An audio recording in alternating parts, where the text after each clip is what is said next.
mujer, ¿no?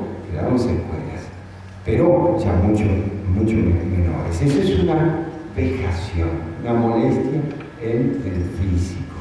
En muchos casos pueden aparecer de repente de noche, algunas moretones en el cuerpo, mordeduras o rayaduras en la espalda, o a veces opresiones en el corazón inmensas, o angustias que porque las pasiones todas tienen su porqué. Yo tengo miedo de repente porque me viene un perro a morderme, hay un porqué. La alegría porque voy a recibir un regalo, me saqué la lotería, hay un porqué. Pero cuando aparece la tristeza y se instala sin saber por qué, sin que haya motivos, sin causas precedentes, uno tiene que preguntarse qué pasa acá. Unas angustias horrorosas. Estas personas vejadas en general sufren angustias horrorosas, que lo que hay que distinguir, allí lo difícil distinguir, es si es un proceso psicológico o de depresión por algunos motivos, o realmente el demonio está molestando allí. Entonces, tenemos el tema de la obsesión, palabras continuas, recurrentes, en general de índole religiosos, con temática religiosa y generalmente blasfema. Eso nos permite distinguir un poquito de lo que pueda ser los trastornos obsesivos compulsivos, llamados TOC, que no tienen necesariamente, a pesar de que son obsesiones, no tienen necesariamente elementos de índole religiosa. Pueden ser, pero también hay otras cosas. ¿Qué cosa es la posesión?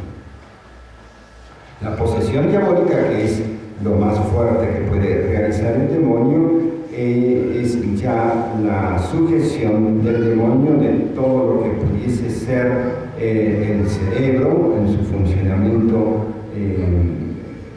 diríamos, normal, y se establece allí el enemigo, que es espíritu puro, como hemos dicho, caído, que hace las veces de una especie de sustancia extraña, claro, porque el hombre está conformado por alma y cuerpo, y esta sustancia exterior, espíritu puro, que empieza a invadir, toma parte de la corporeidad, y cuando invade la parte del cerebro, que con lo cual nosotros podemos pensar, es el instrumento con el cual pensamos con la inteligencia, que es facultad del alma, pero el instrumento que nos sirve material para pensar es el cerebro. Entonces, cuando el demonio invade ciertas zonas del cuerpo, se produce lo que se llama posesión. La persona entra en inconsciencia, como si estuviese durmiendo. No es consciente de sus actos, no tiene conciencia, no es dueña de su libre albedrío. ¿Y qué es lo que hay del otro lado? Si esta persona está en el inconsciente, ¿qué es lo que se manifiesta ahí? Y este dicho usurpador, que es el enemigo, que comienza a mirar a través de sus ojos, que comienza a usarle la voz propia de la mujer o del hombre, generalmente desfigurada, en lo que pudiese más o menos darse la posibilidad de desfiguración. Por ejemplo, en la mujer que suele tener un timbre de voz agudo, a veces, no siempre, lo transforma en una cosa ronca, horrible, que da susto, ¿no? Empieza en su cuerpo a tomar una fuerza vital que es extraña al mundo de la naturaleza normal de un cuerpo, con una fuerza muy fuerte, muy descomunal, que uno necesita para someter un poseso, pues al menos 6 personas, en un proceso fuerte, en los miembros inferiores, en los miembros superiores, en la cabeza. En general se da que en los posesos que están en la inconsciencia, que no son dueños de sus actos, aparecen momentos de cierta lucidez o como de lejanía escuchan algunas oraciones y a veces pueden luchar en su interior con lo poquito de conciencia que les queda, ¿no? Pero la mayoría de las veces no. Y generalmente el demonio puede mostrar en lo que es el sentido de la imaginación, el sentido interior que tenemos todos, que es ese proyector de imágenes que nos permite a nosotros imaginar cosas y aún pensar, pues ahí produce el demonio. Cuando está en posesión la persona, en muchos casos, muchas imágenes horribles del infierno y situaciones muy feas, de tal manera que cuando la persona vuelve en sí, viene horrorizado de las cosas que ve. No siempre se da eso, pero puede darse. Entonces, tenemos la obsesión con los pensamientos recurrentes, las vejaciones que pueden ser exteriores en el mundo laboral, afectivos, separaciones de parejas, ¿no? Y en el mundo físico, y las posesiones, que es el caso extremo. Yo creo que es importante que hable al menos cómo hacer para distinguir estos elementos y cómo defendernos de ellos, decía el Padre, ¿no? ¿Cómo hacer para distinguir?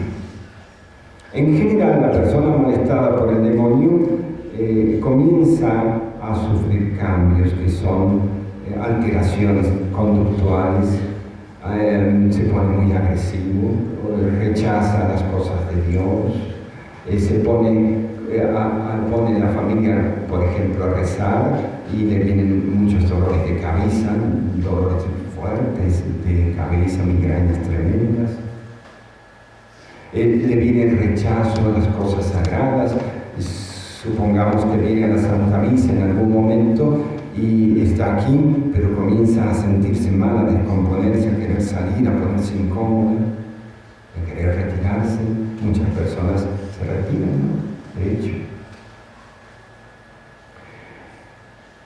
Cuando se dan esas obsesiones, pues lo mejor es recurrir siempre al sacerdote. Cuando se dan continuamente las pérdidas del trabajo más allá de lo normal o enfermedades, recurrir al sacerdote, recurrir especialmente al sacerdote que entiende un poco de liberación, porque está también esta cuestión que no todos entienden y muchos aún más le tienen miedo a este tipo de cosas. No niegan a lo mejor al demonio en el orden teórico, pero lo niegan en el orden práctico, y es lo mismo, porque cuando las personas de repente tienen estos problemas, no sabemos a dónde recurrir. Muchas personas que tienen estos problemas, como no encuentran solución en la iglesia, terminan yéndose a lo mejor a los brujos o a los protestantes, a los pastores, que hacen un show generalmente de las liberaciones. Yo les quiero decir aquí, la iglesia tiene solución para todos los casos de obsesión, vejación, posesión diabólica e infestación diabólica, que son de repente ruidos en las casas, no fantasmas que dicen que se ven sombras, luces que se prenden, se apagan, etc. También se da con mucha frecuencia.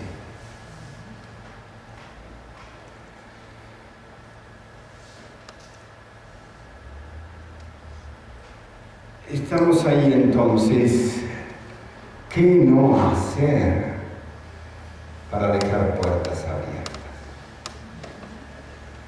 Bueno, algo ya dijimos.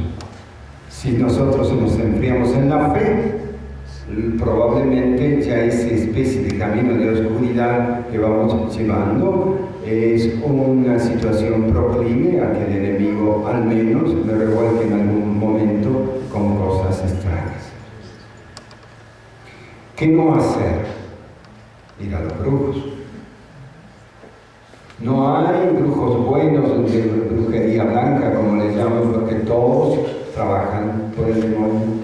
Es una equivocación pensar tener que ir al brujo para que me diga, y generalmente esos brujos de brujería blanca tienen al Sagrado Corazón, a la Virgen de Guadalupe en sus puertas, que es el engaño que hacen, ¿no?, con la gente. Pero sí, yo fui a ese lugar y ahí estaba el Sagrado Corazón y estaba...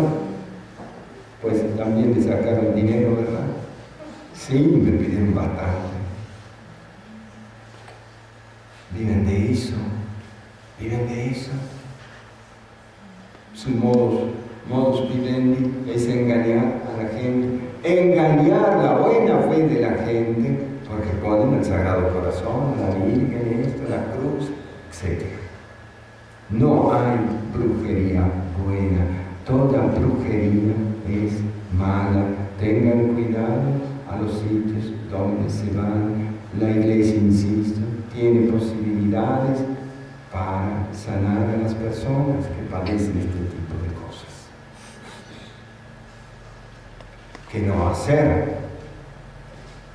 Ni jugar al tarot, ni al tablero Ouija, ni a la copa. Miren, son tantísimos problemas que se siguen con esto. Tantísimos. Ahora tengo entendido, yo no entro en las páginas de internet aún de juegos esotéricos a través del internet. ¿Qué no hacer? No hacer eso, evidentemente, especialmente las mujeres que por allí son curiosas.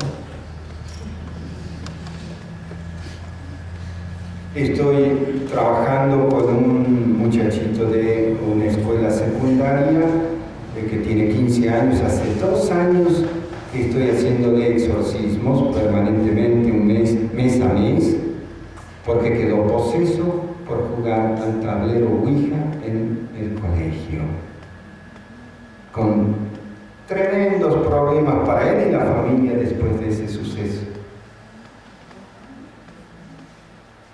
Estoy trabajando actualmente con un chico de 12 años que jugó al juego de los lapicitos en la escuela, de no sé qué es lo que invocan, y los lapicitos de colores empiezan a mover, parecido al tema del tablero Ouija. Quedó poseso. Un niño de 12 años que por curiosidad empezó a hacer ese tipo de cosas. Evidentemente, las resultantes del tablero Ouija, el juego de la copa, son totalmente negativos. Nosotros, los exorcistas, nos damos cuenta porque inmediatamente uno, cuando pregunta a la persona qué le pasó, y es que jugué al tablero Ouija. Y en general, no solo afecta a una persona, sino a todas las que jugaron. Algunas veces se salvan por esas cosas de Dios, pero es tremendo. Y uno dice, a lo mejor no me afecta tan directamente que yo tenga cosas extrañas del demonio, así que vea, pero me afecta con vejaciones, que yo no sé que vienen de ahí, que me vivo enfermando después, pero jugué al tablero Ouija cuando era joven, después fue un gran calvario en su vida. Su origen es ahí, con grandes molestias físicas. ¿Qué no hacer? Pues no hacer todo ese tipo de cosas, evidentemente. ¿Qué es lo que suelen hacer los brujos para molestar, para trabajar en favor del demonio y molestar a los cristianos? Suelen hacer muchas cosas. Ustedes saben que los maleficios existen y que tienen su efectividad conforme a diríamos, la mejor capacidad que pueda tener el brujo de hacerlos. Es su mayor entrega al demonio. Generalmente un buen brujo del demonio hasta es capaz de asesinar y entregar a uno de su familia, porque el demonio pide esos pactos de sangre. Si eres capaz de ser mi servidor, pues me tienes que ofrecer a uno de tu familia. Espantoso. Ese es un brujo que ya tiene poderes, superpoderes dados por el demonio, para poder hacer el mal. Bueno, ese tipo de brujos usan elementos materiales con oraciones de invocación a Satanás. En general, los elementos materiales que se usan para hacer el mal son fotografías de la persona, prendas de la persona, especialmente prendas interiores, o esos son lo que diríamos maleficios exteriores, ¿no? Hay otros maleficios interiores que son mucho más efectivos, son elementos que se dan a comer a la víctima, ¿no? Que están manejados por el brujo de tal forma que con sangre, con menstruación, con etcétera, lo preparan de alguna forma que al comer a la persona ingresa eso al cuerpo y se radica el mal. Es una suerte de mala imitación de la Eucaristía, entiéndase, salvando las enormes diferencias. Es la negativa de la Eucaristía. Esos son los maleficios más tremendos porque ingresan al cuerpo.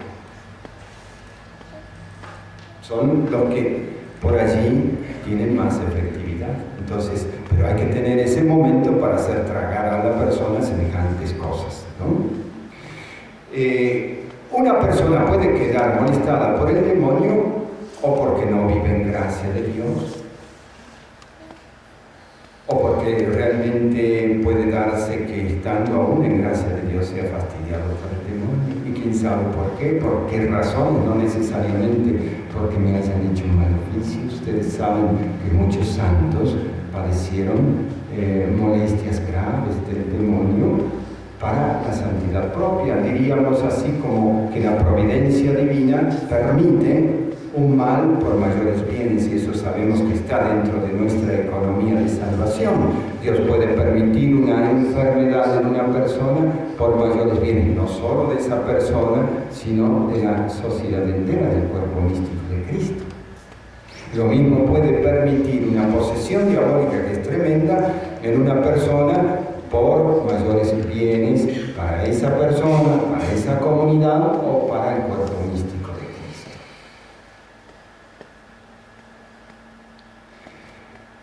Entonces se ha dado en la Iglesia personas muy santas, entre ellas el cura de Ars, con vejaciones exteriores, el Santo Padre Pío, atacado por el demonio, molestado por un momento, le daba unas palizas tremendas al Padre Pío, el demonio lo dejaba maltrecho, o Santa Gema Galgani, una gran santa, que tenía por momentos, según su director espiritual, no solo vejaciones, sino molestias de posesión, y rompía cruces. Y es Santa Gema Galgani, uno dice, ¿cómo va a santificar la Iglesia una persona que hace semejante cosa? ¿Es que no son ellos? Claro, no son ellos. Ellos sufren victimalmente un ataque que les produce el demonio, que el Señor saca muchos bienes de ellos. Juan Pablo II ha canonizado beatificado dos, uno, no recuerdo el nombre, un varón molestado muy fuertemente por el demonio, la mujer, si me acuerdo, es una carmelita de Belén que se llama Beata María de Jesús crucificado. Cuerpo a cuerpo, como carmelita, luchaba contra el demonio y quedaba posesa. Y uno dice, ¿por qué permite el Señor eso en almas víctimas? Como en Job, probablemente es el sufrimiento del justo. Nosotros entendemos a lo mejor que sufra el que se lo merece, y nos cuesta entender el sufrimiento del justo, ¿verdad? Bueno, el primer sufrimiento del justo, el libro del sufrimiento del justo, más grandioso que tenemos en la Escritura, además del Evangelio, porque ese es el primordial, ¿no? Que Cristo es inocente y sufrió como justísimo varón todo el sufrimiento de la humanidad. Vale decir, no hay sufrimiento mayor que el que Cristo haya llevado y justo más grande que Cristo. Pero tenemos en el Antiguo Testamento una prefiguración del sufrimiento del justo en Job. Y allí, si ustedes leen el libro de Job al inicio, es el demonio el que le pide permiso a Dios para ponerlo a prueba a Job, con autorización de Dios. Lo dice explícitamente la Escritura. Pero el demonio, la finalidad de molestar a Job era lograr que blasfeme de Dios. Y el Señor, que sabía muy bien quién era Job, dijo: pero no va a blasfemar. Estaba totalmente confiado de esa alma. Por eso Job decía: si recibimos de Dios los bienes, no vamos a recibir de él los males, ¿no? Bueno, es el libro del sufrimiento del justo. Nosotros, como Iglesia de Dios, tenemos que entender el mundo que ha perdido la noción del sufrimiento, que hay un sufrimiento del justo que vale muchísimo a los ojos de Dios, que es lo que más vale a los ojos de Dios. Por eso, los ancianitos que sufren soledad, enfermedades, están haciendo el mejor servicio a la Iglesia, como no se imagina. Los enfermos en los hospitales, en las clínicas, en las terapias intensivas, cuando uno ofrece a Dios, es el mejor servicio que se puede hacer en unión con Cristo a la Iglesia. Y un poseso no sabe cuánto sufre, porque tenemos que sacarnos de la cabeza aquello de que está poseso porque es malo. Muchas personas piensan así: a lo mejor yo quedé molestado por el demonio porque me la merezco, porque jugué al tablero Ouija, porque dejé puertas abiertas.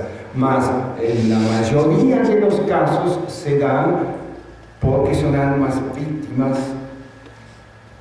Otros le hicieron maleficios y uno está sufriendo situaciones muy tremendas. Por tanto, es el sufrimiento del justo, es el sufrimiento de aquel que no buscó hacer nada malo y que de repente se encuentra con todo esto encima y no sabe qué hacer.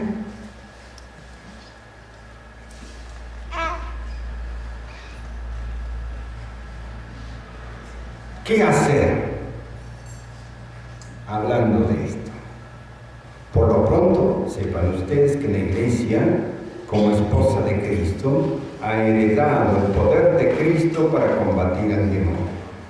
El beato Francisco Palau Quer decía lo siguiente: el demonio avanza con la cultura de la revolución, decía él en su momento en el siglo XIX, a causa de que la Iglesia no usa el poder de Cristo delegado a su esposa para combatir al demonio.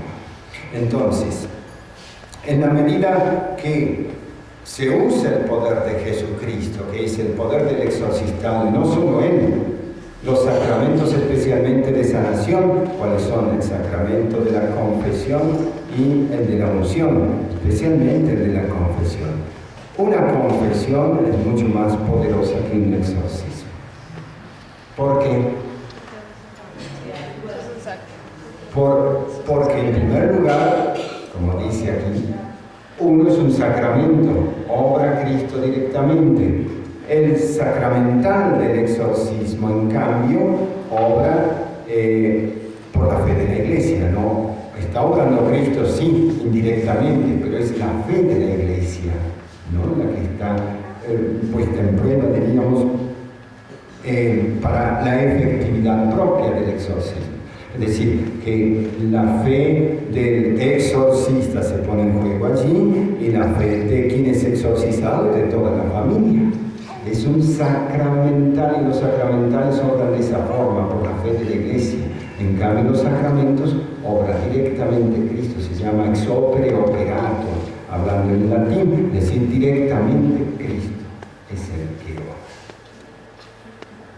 Entonces, comparativamente, es mucho más una buena confesión de una persona que está en una situación muy mala en su alma, porque el pecado evidentemente maltrata el alma. En cambio, la posesión es en el cuerpo, Por eso se usa un sacramental que es el exorcismo. A nosotros nos impresiona mucho más lo que vemos exteriormente con los ojos del cuerpo, que es esa fuerza descomunal, todo lo que estamos viendo a través del exorcismo, pero es mucho más la liberación del alma a través del sacramento de la confesión. Ahí está el verdadero combate de Jesús para liberar a las almas. Hay que hacerlo uno sin descuidar lo otro. Claro, la Iglesia no puede descuidar tampoco el exorcistado.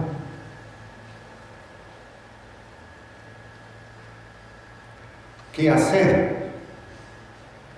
Bueno, ya dijimos, orar, vivir en gracia de Dios.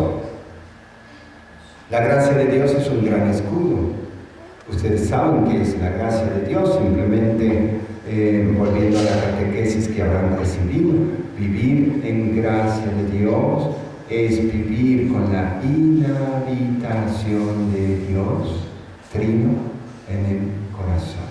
Estoy en comunión con Dios. No es lo mismo no estar en comunión con Él que estar en comunión con Él.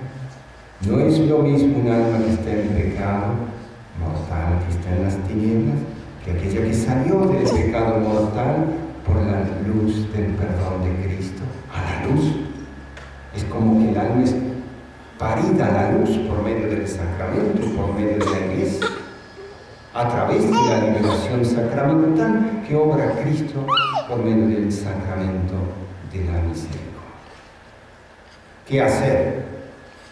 Confesarse frecuentemente, vivir en gracia de Dios, para evitar todos los problemas, no meterse a subjetividades en la fe, relativizar nuestra fe, o tentarse con ir a lugares que no corresponden, vivir auténticamente de nuestros sacramentos.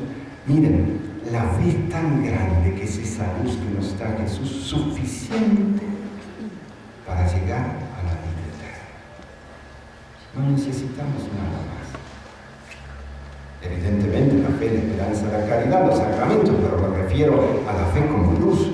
No necesitamos ir a otros lugares. En la Iglesia están todos los elementos de salvación. Por eso es el pleroma de Cristo, es la plenitud de Cristo. Y pensar que nosotros hemos perdido fe en la Iglesia. Y recurrimos a cosas sucedáneas, a cosas que en lugar de ayudarnos, nos están transformando nuestra fe en otra cosa y nos alejan en definitiva de Dios y encima nos llevan lejos del camino de la salvación.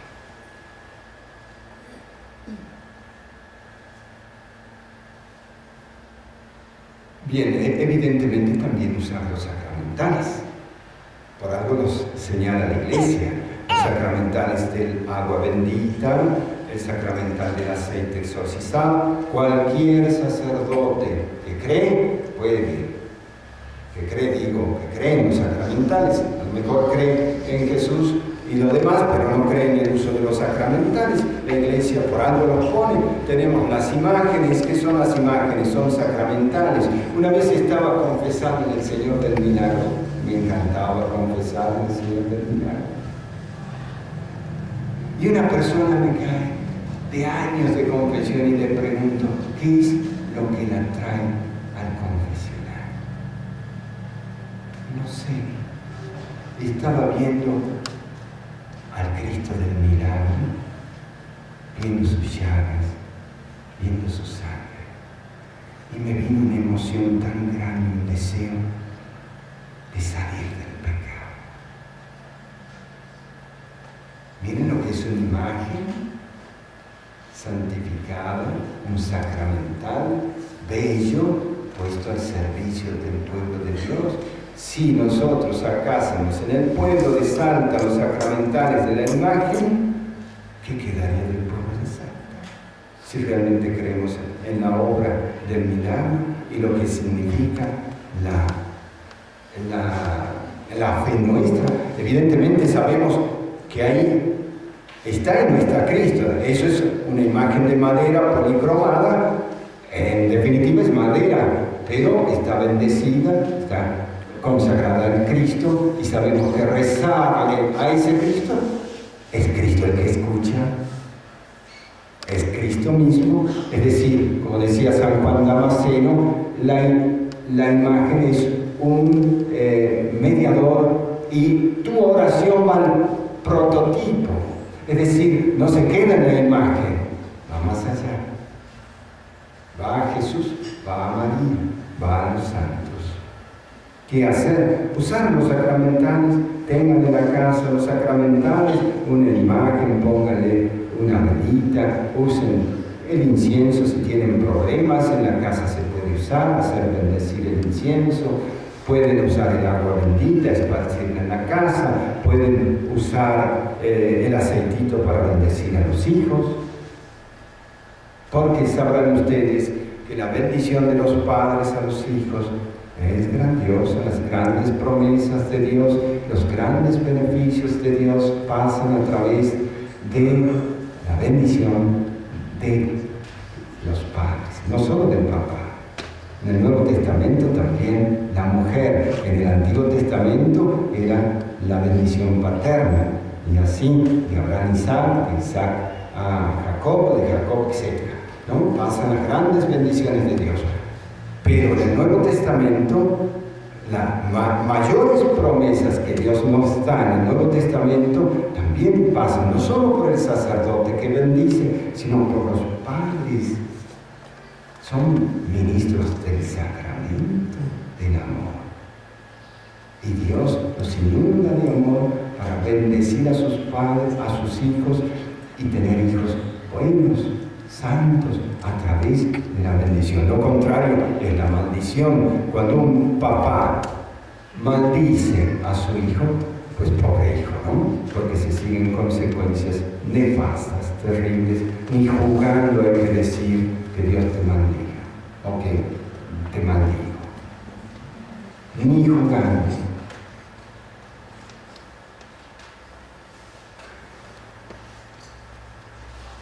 Grandes bendiciones entonces pasan. El usar el aceitito, claro que sí. Usar la sal exorcizada, que cualquier sacerdote puede exorcizar y bendecir la sal, ¿no? Cuando tenemos problemas en el hogar, porque hay rarezas, sentimos de repente olores fuertes o lo que sea, o vemos sombras, tirar la sal exorcizada, el agua bendita, orando.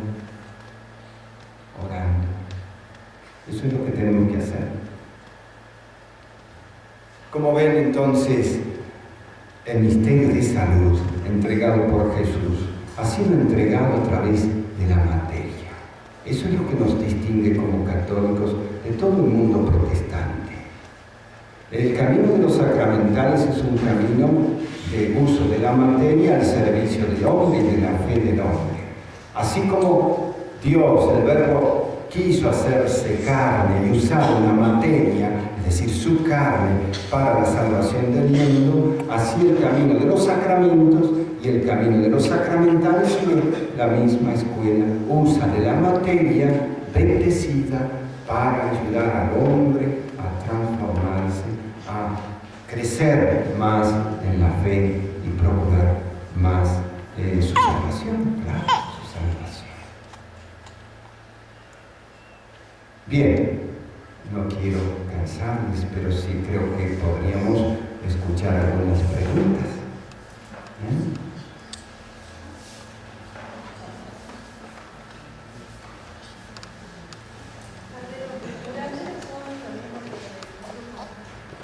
Existe una curandería que me pregunta si los curanderos son los mismos que los brujos. Lo hago así a través del micrófono para que sepan bien que respondo.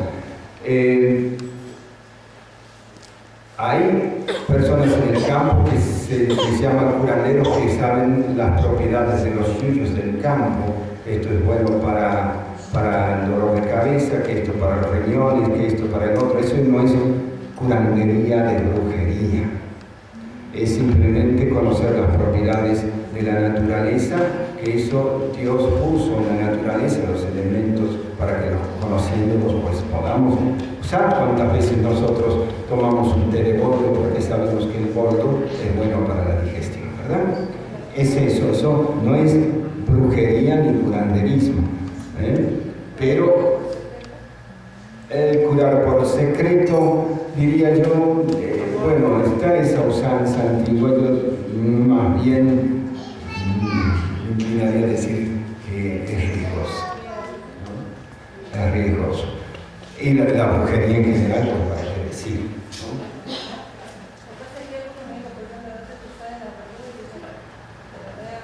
Sí, bueno, fíjense que no es necesario ser curandero para curar las verrugas.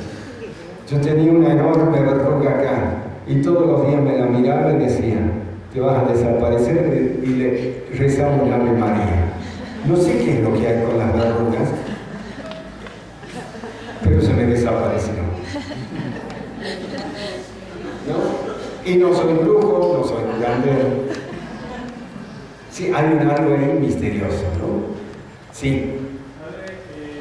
Una consulta. El demonio entonces no puede, volver atrás a hacer el bien, pero únicamente el mal.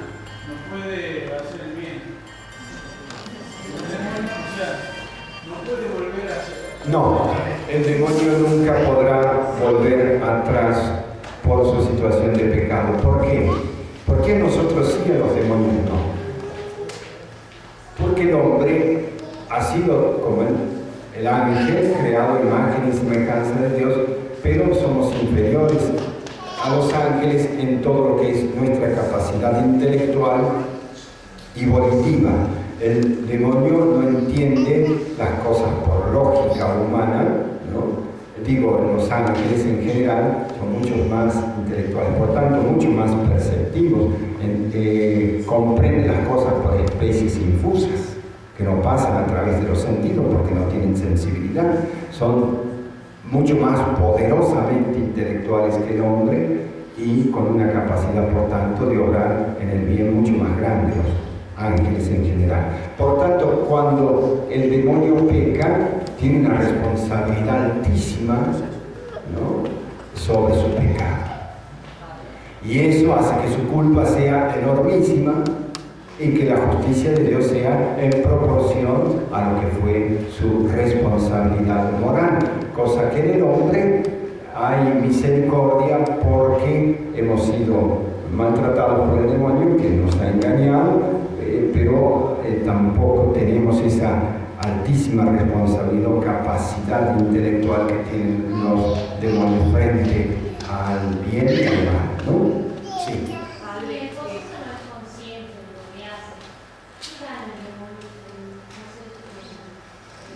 Si él no gana, es decir, lo que gana es embromar, es decir,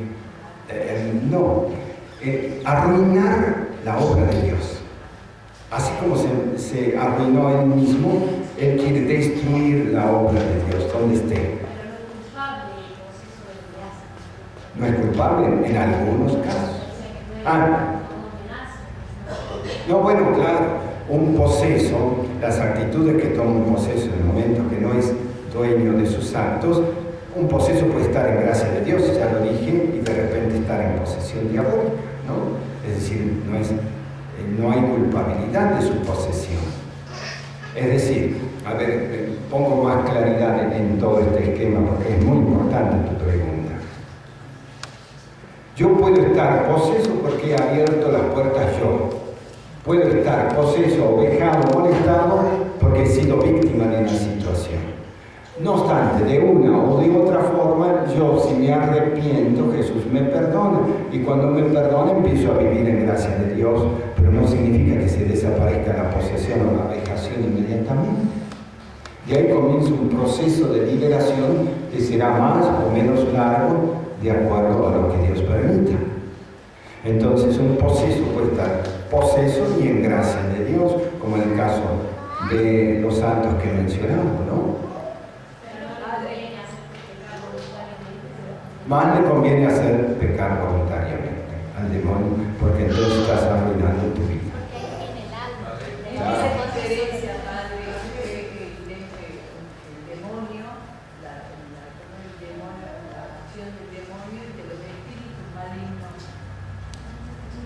Es lo mismo. Claro, el demonio es un espíritu maligno, claro. Sí. Los demonios que son espíritus creados por Dios al servicio de Él, buenos, en gracia, que se han desvirtuado y han pecado, no quisieron servir a Dios y se transformaron en espíritus malignos, ¿no? Eso es un demonio, un espíritu maligno. Padre, usted recién habló del pecado del demonio. ¿Cuál es el pecado del demonio? Soberbia.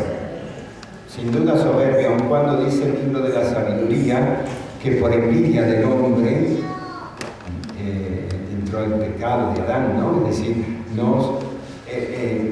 envidiaba al hombre que tiene la posibilidad todavía de la salvación, de salvarse, una criatura inferior a él en camino de salvación. Entonces, puede ser una y otra cosa. De hecho, los padres de la iglesia hablan que hubo envidia del demonio a esta criatura inferior que somos nosotros, los hombres, y que además su soberbia le perturbó su conciencia, ¿no? Las dos cosas.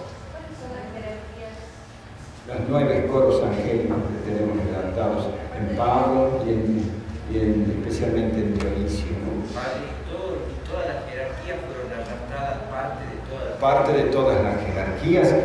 Los demonios tienen un ejército bien disciplinado que responden a una cabeza, es como un ejército a cuya cabeza está el príncipe de ellos, que es Satanás, ¿no? Y responden no por amor, evidentemente, sino por temor.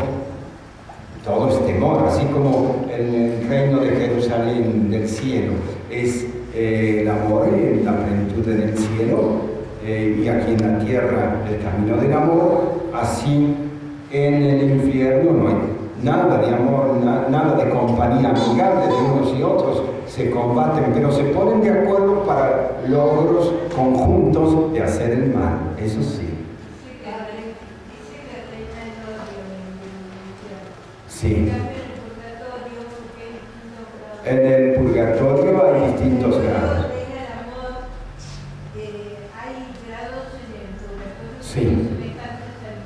Hay grados en el purgatorio. Eso lo leí en Ana Catalina de Demet, que tenía la llaga de Cristo. Sí. Estos libros se encuentran en San Francisco, las bibliotecas se pueden ir a ver. Sí, claro.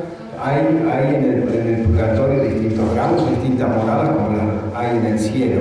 Algunas más cerca del infierno, otras que se liberan un poquito más. Son como infierno, exacto. Lo único que los separa es el amor. Exacto. Un alma en el purgatorio es un alma que ya está salvada, no hay que olvidarse. Por eso la iglesia reza por las almas del purgatorio. Claro, porque han muerto en santidad. ¿Qué es lo que se purga en el purgatorio? Las penas temporales merecidas por nuestros pecados en vida, que no han sido suficientemente purgadas por nosotros, por nuestros actos, por nuestros sacrificios, o por y no hemos recibido indulgencias. Ustedes saben que en el patrimonio de la iglesia, la riqueza de la iglesia es maravillosa, tenemos un montón de elementos indulgenciados, oraciones indulgenciadas, por ejemplo el rezo del Santo Rosario en familia tiene indulgencia plenaria. ¿Qué significa eso? Que cada vez que esté rozando el rosario en familia, se me están perdonando todas las penas temporales y que yo puedo ofrecer esas penas, esas indulgencias en favor de las almas del purgatorio, y estoy sacando, liberando a almas del purgatorio con esos merecimientos. Fíjense cómo se cosecha toda una abundancia. Hay dentro de lo que es el ámbito eclesial, me refiero cielo, purgatorio y peregrinación en la tierra, todo un sistema comunicante, comercial, por así decir, de bienes espirituales, ¿no?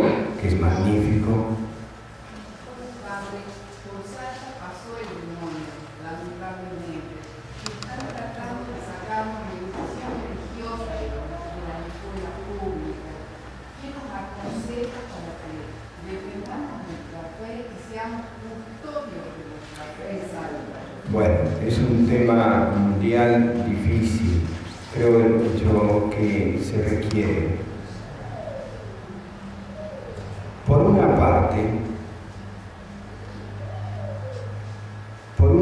fortalecer la propia familia. Porque a lo mejor, no digo el caso de usted, ¿no? Lo digo en general.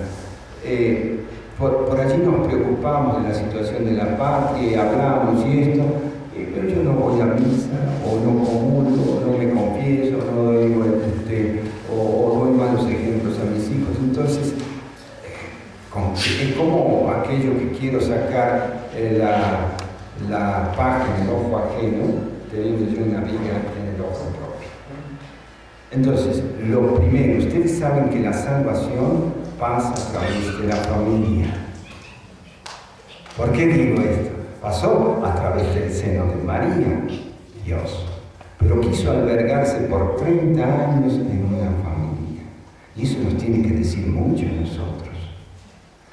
La familia es el ámbito más precioso, es como una porción de iglesia doméstica, es el ámbito más precioso de la salvación, donde se van edificando las almas para la gloria de Dios. No es cuestión solo de parir hijos, sino, como decía Santo Tomás de Aquino, hay que parirlos para la eternidad. Y esa es la tarea de los padres del buen tiempo. Entonces, muchas veces pasa que nos preocupamos demasiado de las situaciones y poco de nuestra familia. Si tú ya te preocupas de tu familia, ¿no? Qué bueno es preocuparse por la sociedad también, ¿no? Tenemos que hacer lo uno y lo otro. Y luchar mucho por la cultura cristiana, que es lo que está pasando en este momento, un desmontaje tremendo de lo que es la cultura cristiana en general. ¿Y qué vamos a hacer? Quedarnos con brazos cruzados. Miro con tristeza este mundo de hoy como ustedes, hijos. Lo miro con tristeza. ¿Y cuánto lo verán Dios y María?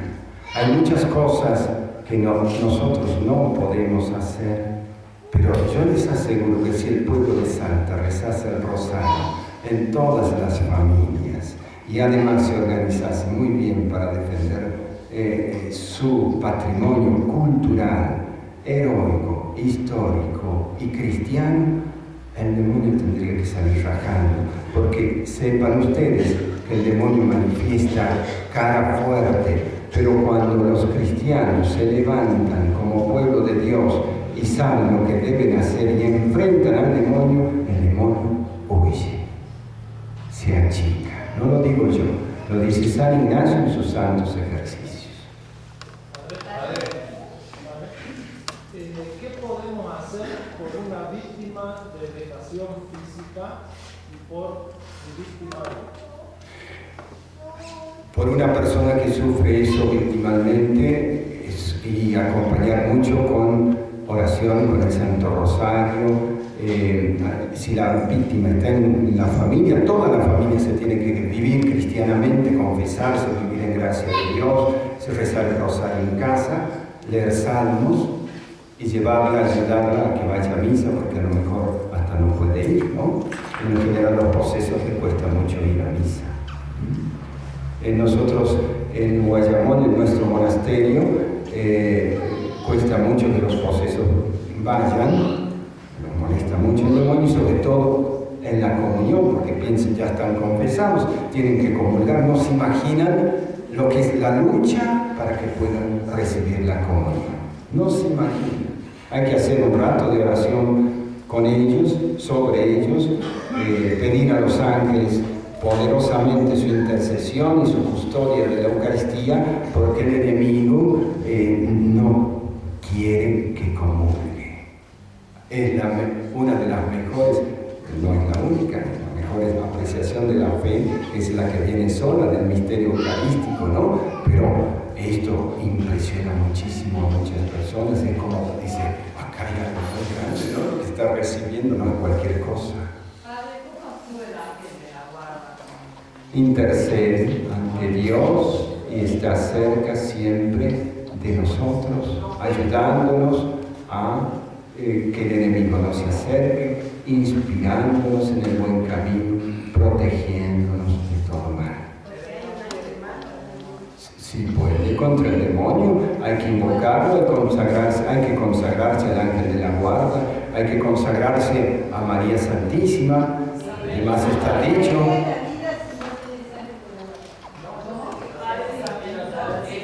San Benito también fue un gran exorcista, aun cuando la medalla de San Benito surge en el siglo XVIII, si no mal recuerdo por allí, San Benito, por su santidad de vida, hizo verdaderos exorcismos. Recuerdo uno, para la risa de todos, un monje quedó poseso, y tal fue la santidad del santo, San Benito, que le pegó una cachetada al poseso y el demonio salió huyendo y no volvió más al poseso. Cuando la familia pasa, o sea, varias generaciones, pasa la misma desgracia, ¿cómo se puede hacer eso? Puede darse que sean de influencias, sí, de antepasados, especialmente cuando hubo un antepasado brujo, cuando hubo un antepasado masón, porque la masonería, saben ustedes, que es altamente diabólica, quiere manifestar al exterior un poquito de algo positivo y de algo que es más o menos, diríamos, de solidaridad, ¿no?, con los hombres.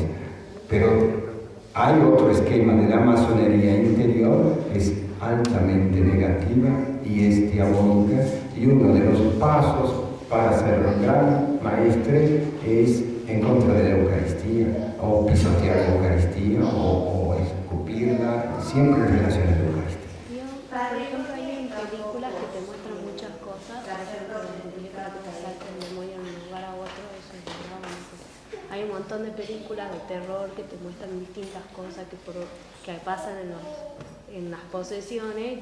Bueno, me habla de las películas, sí, en general, de exorcismos. A mí no me gusta asustarme pagando, ni gratis tampoco.